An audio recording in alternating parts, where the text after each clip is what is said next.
Hey everybody, Arlex here again. Welcome back, or if you are new, nice to meet you. Hope you enjoy the Let's Play.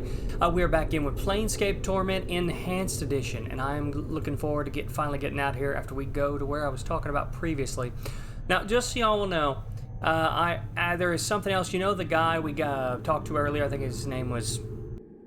Hold on. Huh. Can't find his page. Where's his page? Oh, that's right, because I haven't gone through the portal yet.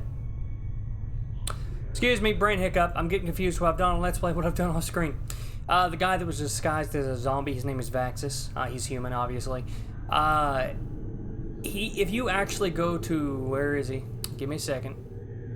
Sogo, and turn him in, you get 250 experience. Already did it, but you get the point. Which experience, hey, always helpful. And I know with Mort, I kind of was a bit funny, chaotic, etc. I did that more so because I just woke up. Honestly, when it's in this little tutorial stage, I actually kind of, based on what kind of character I'm playing, act as if, excuse me, basically act as if I just woke up. In the sense of a bit confused, where am I going, go along with things a bit, etc. I tend to make them a bit more lawful. Probably lawful neutral, not lawful good, but we'll see. Which is going to be weird for me, I'll be honest, because in RPGs, I normally play as an evil character or someone bordering that. But regardless, let's move on. Here's that character I was talking about. It's where it gets really interesting. If it wasn't already, which I thought it was. Wait, hold on. I thought I had to get close. Let me see if there's anything else over here. Okay, no. The music changed. Saving. Make sure the voices are up. Bingo, bango, bongo, I don't know. Up! Deonara. You see a strikingly beautiful ghostly form before you. Her arms are crossed and her eyes are closed. She has long, flowing hair and her gown seems stirred by an ethereal breeze. As you watch, she stirs slightly and her eyes flicker. Greetings? You! What is it that brings you here? Have you come to see firsthand the misery you have wrought? Perhaps in death I still hold some shred of use for you, my love. I'm just gonna... The first of this is just... You know what? I'm just gonna let her little voice acting there take care of that. I'm not reading that. My love, do I know you? The spirit makes a begging motion with her hands. How can it be that the thieves of the mind continue to steal my name from your memory? Do you not remember me, my love? The ghost stretches out her arms. Think. Her voice becomes desperate again. The name Deonara. Deonara. I'll have to look up the pronunciation for that. Most evokes some memory within you. Is there anything else? Let's try this. I think I feel the stirring of memories. Tell me more. Perhaps your words shall chase the shadows from my mind, Deonara. Oh, at last the fates show mercy. Even death cannot chase me from your mind, my love. Do you not see? Your memories shall return. Tell me how I can help you, and I shall. Do you know who I am? You are one both blessed and cursed, my love. You are the one who is never far from my thoughts and hearts. Blessed and cursed? What do you mean? The nature of your curse should be apparent, my love. Look at you. She points at you. Death rejects you. Your memories have abandoned you. Do you not pause and wonder why? I'm still trying to get my bearings, actually. What else can you tell me about myself? I know that you once claimed you loved me and that you would love me until death claimed us both. I believed that, never knowing the truth of who you are, what you were. And what am I? I cannot... She suddenly freezes and she speaks slowly, carefully, as if her voice frightens her. The truth is, you are one who dies many deaths. These deaths have given the knowing of all things mortal, and in your hand lies the spark of life and death. Those that die near you carry a trace of themselves that you can bring forth. As Deonara speaks the words, a crawling sensation wells up in the back of your skull. You suddenly feel compelled to look at your hand. And you lift it up and look at it. You can see the blood coursing sluggishly through your arm, pouring into your muscles, and in turn giving strength to your bones. Updated my journal. Oh, 1,000 experience. And you know Deonar is right. You suddenly remember how to coax the dimmest spark of life from a body and bring it forth. The thought both horrifies and intrigues you. You have remembered how to raise others from the dead. Yeah. To access this ability, select the Special Abilities button in the quick menu. You only use this on party members that have died in your presence. It will not work on anyone who does not travel with you, and will not work on party members you remove from the party while they are dead. Ooh. Which goes to tell you, basically, that if you remove a party member while they're dead, they're gone. Because you obviously can't re-invite someone that is not alive. I had other questions. Who are you? Oh, sorry, nope, I already did that one. Can you tell me where I am? Where are you? Why, you are here with me, my love. As in times when life was something both of us shared, now it is the eternal boundary that separates us. Eternal boundary? Leonara sounds sad. It is a barrier I fear you shall never cross, my love. It is the barrier between your life and what remains of mine. Let's see if she can answer anything else. Here's where it gets gritty. I need to escape this place. Can you help me? As you are about to ask Deonar the question that catches in your throat, it occurs to you that if you tell her you are looking for an escape route, you may feel you are abandoning her. If you're going to ask her how to leave, you'll need to be deliberate about it. Delicate about it. Deonara, I am in danger. Can you guide me to a place of safety? I shall return as soon as I can to speak to you again. In danger? Deonara looks concerned. Of course, my love. I will aid you any way I can. She closes her eyes for a moment. You watch an ethereal zephyr pass through her body, stirring her hair. After a moment, the zephyr dies, and her eyes slowly open. Perhaps there is a way, yes? I sense that this place holds many doors shrouded from mortal eyes. Perhaps you could use one of these portals as a means of escape. Portals? This is why I keep asking all these questions, even if I found one or two ways out. All this experience, and quite frankly, different characters in this game give you different perspectives and different words in their explanations, or better explanations as to what is what. It's basically just like asking someone else a different question in real life. You basically get more of the lore. You understand the world a bit better from their eyes. Portals are holes in existence leading to destinations in the inner and outer planes. If you could find the proper key, you could escape through one of them. Deonara pauses for a moment as if attempting to remember. Portals will reveal themselves when you have the proper key. Unfortunately, these keys can be almost anything: an emotion, a piece of wood, a dagger of silvered glass, a scrap of cloth, a tune you hum to yourself. I fear that the dustmen are the only ones who would know the keys you could use to leave their alls, my love. Anything else? Nope.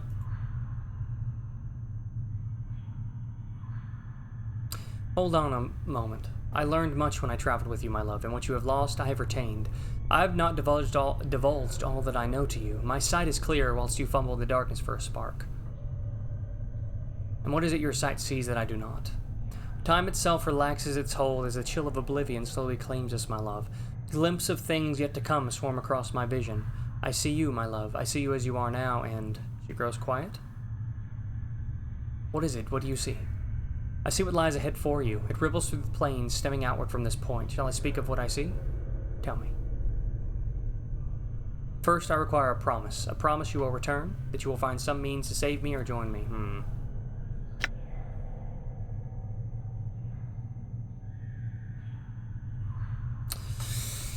Alright, let me think here. What kind of character am I if I'm lawful? You know, number one, for now, I find it hard to believe that a woman I once loved would blackmail promises from me with the promise of revelations. Have you no faith in me, Deonara? Deonara looks taken back, then her tone changes, her voice becoming almost pleading. I do not mean to extract a vow from you, my love. It is just I have waited so long for you to join me beyond the... If you do not mean to extract a vow from me, Deonara, then do not do so. Now tell your vision and we will speak no more of vows and promises. Deonara stiffens. She looks as if she was about to say something and sighs in defeat. Very well, my love.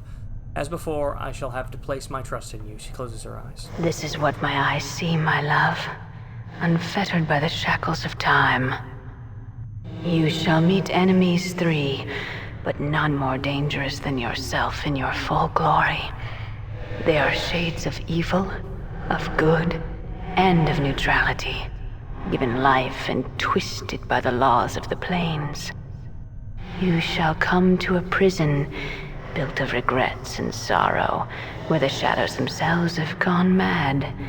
There you will be asked to make a terrible sacrifice, my love. For the matter to be laid to rest, you must destroy that which keeps you alive, and be immortal no longer. I know that you must die while you still can.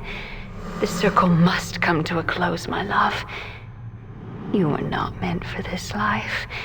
You must find that which was taken from you and travel beyond, into the lands of the dead.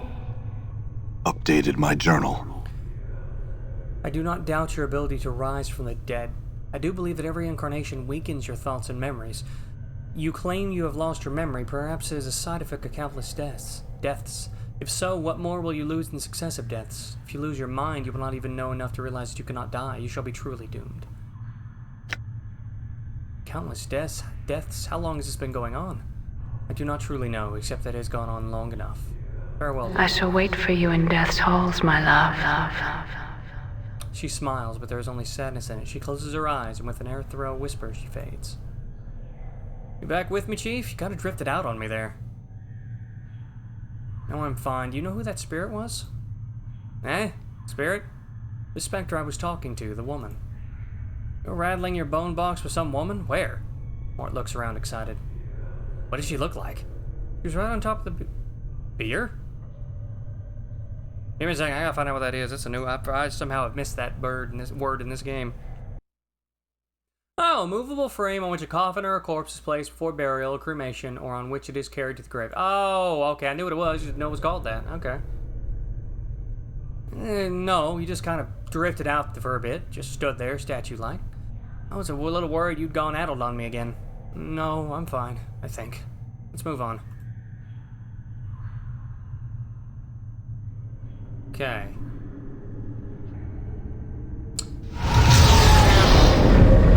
I'm gonna go over here.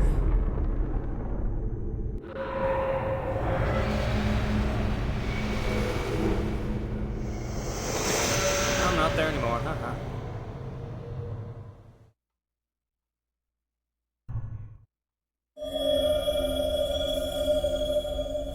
Done.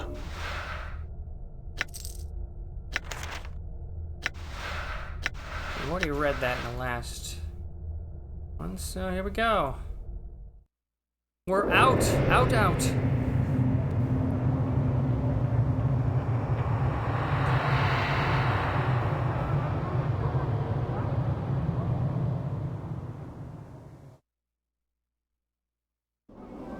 And this time, we're not going back in for a while.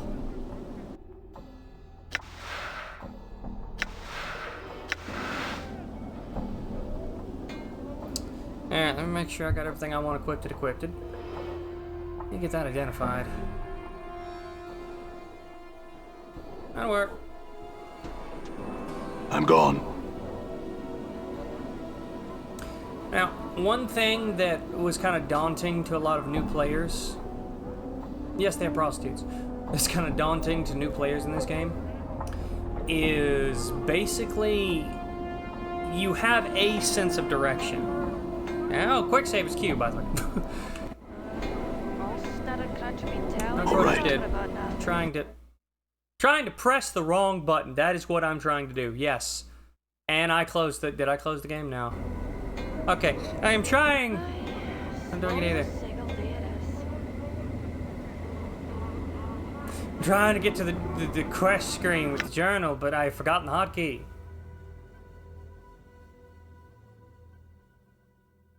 Basically, what you are given general directions. You may have some small side quests that have specifics on where to go, but very common in Planescape is you aren't led with a glowing dot. You have to figure out to a degree where you're supposed to go, what you do, who you talk to, etc. Which is what makes it a bit unpredictable, but it's there on purpose. Done. So right now, all we know is we need to find a ferret and find the missing journal. That's all we got right now. So how the game forces you to talk to people, or die trying, literally. What's a Dabus? You see a tall creature with a shock of white hair. Its skin has a greenish cast and a pair of goat horns protrudes from its forehead. It is dressed in long, flowing robes and appears to be floating slightly above the ground. Greetings. The creature turns to face you and a series of symbols appears around its head. The symbols have a slight glow about them and they just hover there. I'm talking about these. Oh, for the power's sake, piking Dabus. What's wrong? He's a Dabus. They speak in rebuses. It's annoying word puzzles. If you don't know what he's saying, then we better find a native or some other way to communicate with him if we want to. An annoying bunch. My bet, they can speak. They would just rather piss everyone else off by trying to puzzle out what they're saying. What's a Dabus? Chant is the janitors for the Lady of Pain. They float around breaking, fixing, and patching up Sigil according to her whims. They're worse than corpse flies. Corpse mort size. You can't squat them, though, or the lady will get upset. Lady of Pain, who's that? She runs this city. I don't know if you see her. She's got these blades around her face. She's about the size of a giant. She floats off the ground, just like these guys. Morton nods at the Dabus, who is looking at you both. Nobody knows much about her. She doesn't speak much. All you need to know is that you don't want to make her angry. If you see her, my advice, run. I see. The Dabus waits patiently, its hand tucked into its sleeves. A series of symbols materialize above its head, then they vanish and a question mark appears. Try and strike up a conversation. See if you can translate what the Dabus is saying. This is another thing where the intelligence stat comes in. This is why I always love having a highly intelligent character. Honestly, even if I was doing a warrior, unless I was intentionally doing a brute, I'd still want high intelligence. It gives dialogue options. You ask the Dabus several questions, try to get a feel for the rebuses that appear above its head. It is extremely patient through your discussion, giving you easy sentences to translate. After a few minutes, you start to get the hang of it. Feels like you've done this before. Maybe you can help me. Dabus waits. Who are you? Dabus inclines its head slightly, and a stream of symbols appear above its head. I am a Dabus. That's helpful. What are you doing? A batch of symbols appear above the Dabus's head. I attend to my duties. I have another question. Can you tell me about the Lady of Pain? A lone symbol appears above the Dabus head. This one shows a metallic female mask with blades coming out the sides. Just looking at the ghostly image makes you uncomfortable. Alright, that's all he's got for me. Saving.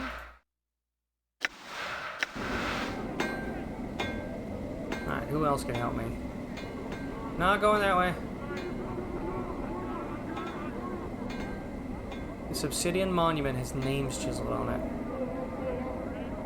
Let's see what all that's about.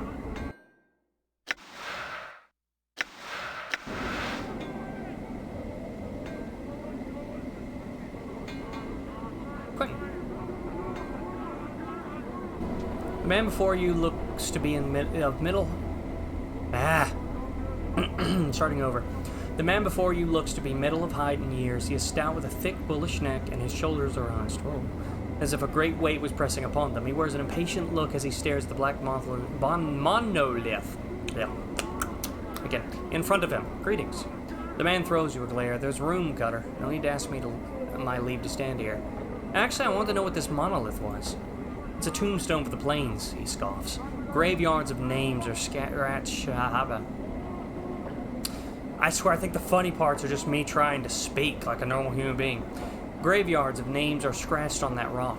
Can only hope my name's the one that'll split this stone in twain. He points to the base of the monolith. Quentin, right there. Hammered in just hard enough to send the damn thing crashing down. Tombstone for the plains. Aye. Quentin smiles ruefully. The Dusties scratch the names of the dead on this monument here. He gestures around him and on the walls of this place. Not enough space by my reckoning, but no matter. They do their best. Can barely read half the names. What are you doing here? Reading the new arrivals. Try and find a new one every day. Try and remember if I knew him, nothing more. Dustmen record the names of all that have died on this monument?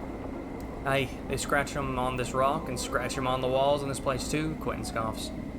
Oh, I see what he's talking about. Anyway, I don't know why they take the trouble to take a counting of the dead. The Dusties have more care for the living.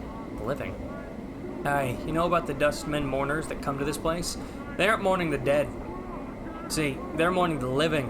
You can rarely get a word in edgewise without them asking to mourn some poor living Burke for you. Why do they mourn the living? You got me there, Cutter. He shrugs. Might want to put the question to them. Seems to me dead are twice worth the pity of any fool sod living in this pit. No, this is the monument. Every name on there is blessed in my book, it is. Ever know anybody who came back after a name was put on there? You mean come back from death? Quentin shakes his head. Not a one-cutter. Everything that lives dies. And that's the way of things. Shrugs. Still considering the planes go on forever and all, I suppose anything's possible. I see, thanks.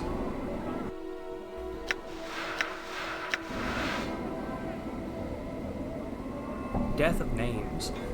You see a dustman with a crooked smile frozen on his face. Despite the smile, his eyes are as dull as stones, his right arm is shorter than the left. And he keeps it tucked to his side as if cradling a small child. Greetings. The dustman's eyes slide over you. Name. The way he speaks, it sounds like the tolling of a bell. Don't know? No name, no name, can't help you. The dustman speaks in a curious sing-song voice. Need to give a name if you want to see where it's died. Updated my journal. Give a name when you're born, give it back when you need it no more. Death of names, death of names. His eyes swim across the monolith, then the walls of the area. Buried many names here, death of names has. Tell me a name, I'll show its grave. I don't know, try a dog. Shakes his head. Not dead yet, that name is. Not buried here, not time, not time. Another name. Denara. His eyes roll to the back of his head, then pop back. Ugh, with a wild gleam, and his eyes run across the walls of the monument, scanning the names at inhuman speed. He then points at a section of the wall, buried. Examine the spot he's pointing at. Chiseled into the black stone in tiny cramped writing is the name you requested. It is almost lost beneath the sea of names around it. Just checking. Farewell. That's for later.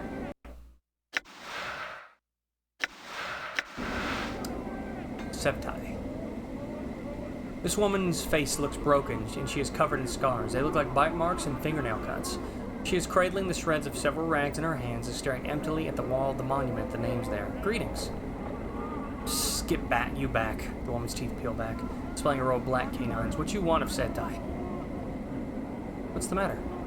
What's wrong? Those chaos men wrecked my cart, attacked me, and killed 3 of my sisters who tried to stop them. Not sisters anymore. Now there's nothing but names on this memorial wall. Chaos men. Chaos men. A faction, they says. What they are is an addled bunch that runs through the wild through the hive and does whatever they please. We never did no harm to them. And they lope in like dogs to tear apart anything within their reach. Who are these chaos men who attacked you? They're a hiver gang, a bunch of adult sods that call themselves the starved dogs barking or some such barmy nonsense. Okay, now, I'm not really too used to playing a lawful character, so 1 second. Okay. Their actions were unjust. If you wish, I can see that the matter is rectified. If 3 deaths they caused, then 3 deaths shall these starved dogs suffer. A copper earring in your purse if you put 3 of those murdering saws in the dead book. Jake? It's alright, sometimes I have to get used to the dialogue. I'll see to it that they're put in the dead book. Can you tell me where they might be found? Go out the south gate, spireward from here, then walk around the block until you comes to a place where men run in circles, howling at the sick sky. There's the starved dogs they are. I'll go look at them. Updated my journal. Not doing that right now. I'm probably not doing that for a good bit. This game's rather slow-paced. Let's see. Ah, there's Angrus.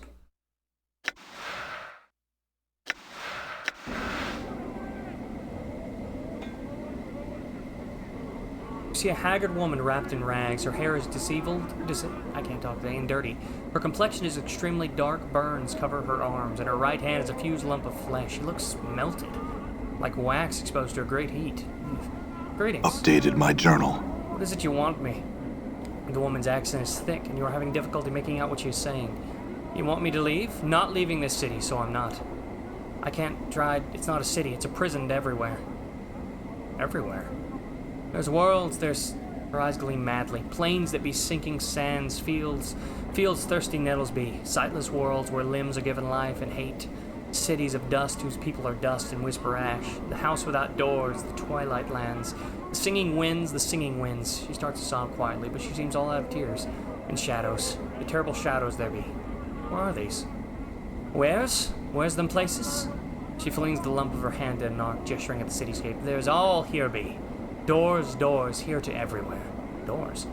You're not knowing this? She squints at you. Her teeth start chattering. Tell you I will. Beware every space you walk through or touch in this thrice-cursed city. Doors, gates, arches, windows, picture frames, the open mouth of a statue, the spaces between shelves. Beware any space on all sides. All these are doors to other places. What do you mean? Every door has a key, it does. And with this key, they show their true nature. An arch becomes a portal, a picture frame becomes a portal, a window becomes a portal. All eager to take you someplace else. They steal you away. She raises the lump of her right hand. And sometimes what's on the other side takes part of you as a tithe. Where are the keys? The keys number as many as the doors of this city. Every door a key, every key a door. Her teeth start chattering again as if she's cold. And a key is anything. It may be an emotion, an iron held, a nail held between your second and fifth fingers. A thought 3 times. Oh. And then thought once in reverse, or maybe a glass rose. These are all keys that open Updated my doors. journal. Yes, her teeth chattering, and she clenches her mouth closed, squints her eyes. Yes, can't leave. How'd you get here? Updated my journal. She seems as calm slightly, and her eyes take on 1,000-league stare. Came from a place else from here, also almost a lifetime ago. Hummed a tune by a glade with 2 dead trees that had fallen together. A brilliant door opened in the space between the crossed trees. Showed me the city on the other side. I stepped through and ended here. Why can't you go back? Tried. She tries to sob again, but no tears come. Tried. All doors here lead to other places. She shudders and grips her melted right hand. Went through thrice 30 portals. Some a purpose, some an accident. None of them right. Can't find way back. There must be a portal that can take you back. Can't even leave here, the square. And there, the place of death behind the gates waits for me. She points at the mortuary behind the gate, then turns back to you, her face desperate. Can't go anywhere in the city. You can't go anywhere? What do you mean? Anything could be a door. An arch there, a door here. Could be a portal, don't know the key. Could get sent another horrible place. Her teeth are chattering again. Gotta stay away from closed spaces. All could be doors. Could have a key on me and I not be knowing it. You're afraid to go through any door or arch because it might be a portal? She nods, her teeth chattering. How long have you been afraid of this? She squints. Since the last time I walked through the last portal, this place where my hand, she stops. Since in 10th turning. I'm in my 4th, 10th turning that now. Her teeth begin chattering again. 30 years? You haven't walked through any door for 30 years? Her vision seems to clear slightly. She looks up at you, her teeth still chattering. If you got here, there must be a portal that can take you back. It's only a matter of finding it. She smiles. Her teeth aren't chattering because she is cold. They are moving around inside her mouth. Her gums twisting as the teeth shift about. They rise and recede as you watch, chattering as they rattle against each other. What? She hisses at you. Only takes one portal you steps through an accident to drive fear into you. I went through thrice 10, lost my hand, burned my flesh, and lost my sense. She looks at her feet. No more. I'm sorry. If I can find some means to help you, I will. Farewell. Updated my journal. And she runs off randomly. For now, I think that's all I'm gonna do. Yeah. I might want to switch to doing 2 of these a day. I'll figure it out. Anyway, since this seems like such a good pausing point, my name is Arlex. Thank you for watching with me. Please like, comment, subscribe, and we'll be continuing this next time. Y'all have a good rest of the day. Bye!